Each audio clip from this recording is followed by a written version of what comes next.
തള്ളിടുമ്പോൾ പറ്റിച്ചവൻ നിൽക്കുമേ, ഒടുവിലൻ പക്ഷത്തു ചേർന്നിടുമേ.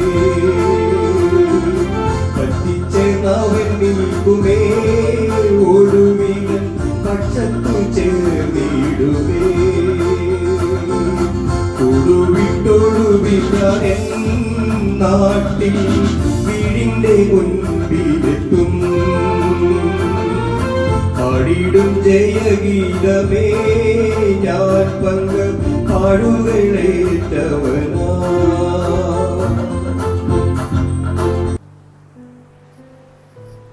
ദൈവനാമത്തിന് മഹത്വമുണ്ടാകട്ടെ.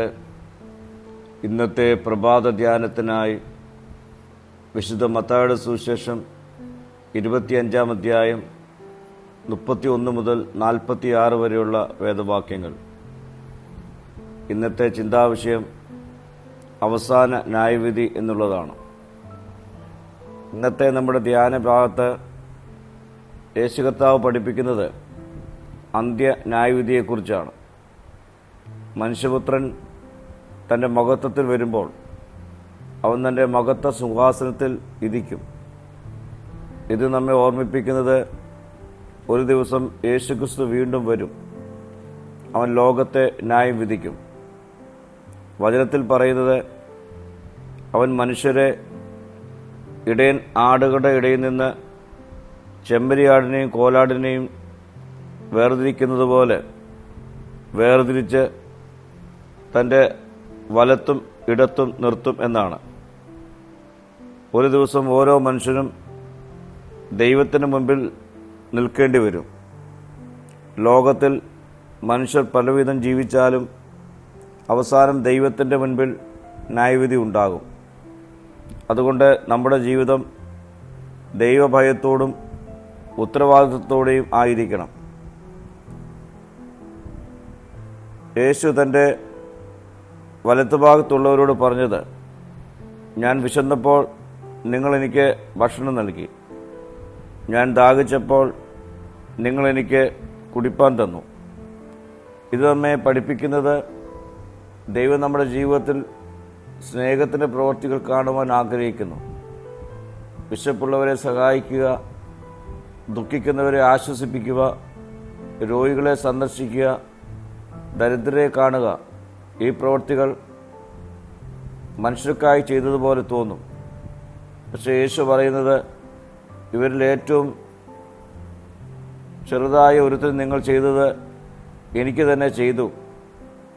എന്നാൽ ഇടത്തുള്ളവരോട് കർത്താവ് പറയുന്നത്, ഞാൻ വിശന്നപ്പോൾ നിങ്ങൾ എനിക്ക് ഭക്ഷണം നൽകിയില്ല. അവർ വലിയ ന്യായവിധിയിലേക്ക് കടക്കുകയാണ്. അവർ വലിയ പാപങ്ങൾ ചെയ്തതുകൊണ്ടല്ല ശിക്ഷ ലഭിച്ചത്, അവർ ചെയ്യേണ്ട നല്ല കാര്യങ്ങൾ ചെയ്യാതിരുന്നതുകൊണ്ടാണ്. ഇത് നമ്മെ ഒരു വലിയ സത്യത്തിലേക്ക് കൊണ്ടുപോകുന്നു.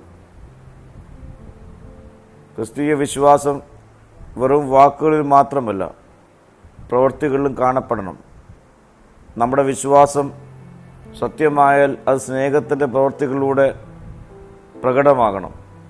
പ്രിയരെ, ഈ ഭാഗം നമ്മെ ഓർമ്മിപ്പിക്കുന്നത് ഒരു ദിവസം ന്യായവിധിയുണ്ട്. സ്നേഹത്തിൻ്റെ പ്രവൃത്തികൾ ദൈവം വിലമതിക്കുന്നു.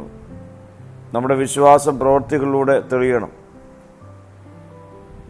അവസാനം കർത്താവ് വിശ്വസ്തരോട് പറയും, എൻ്റെ പിതാവിനാൽ അനുഗ്രഹിക്കപ്പെട്ടവരെ, ലോകസ്ഥാപനത്തിൽ നിന്ന് നിങ്ങൾക്കായി ഒരുക്കിയ രാജ്യം അവകാശമായി കൈക്കൊള്ളുവിൻ.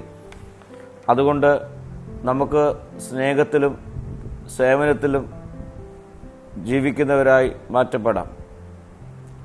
പ്രാർത്ഥിക്കാം. കർത്താവേ, നിൻ്റെ അന്ത്യന്യായവിധിയിൽ തള്ളപ്പെടാതെ നീ ഒരുക്കുന്ന അനുഭവത്തിലേക്ക് പ്രവേശിപ്പാൻ ഈ ലോകജീവിതത്തിൽ എന്നെ ഇടയാക്കണമേ. മഹത്വം നീ എടുക്കണം. യേശുവിൻ്റെ നാമത്തിൽ തന്നെ. ആമീൻ.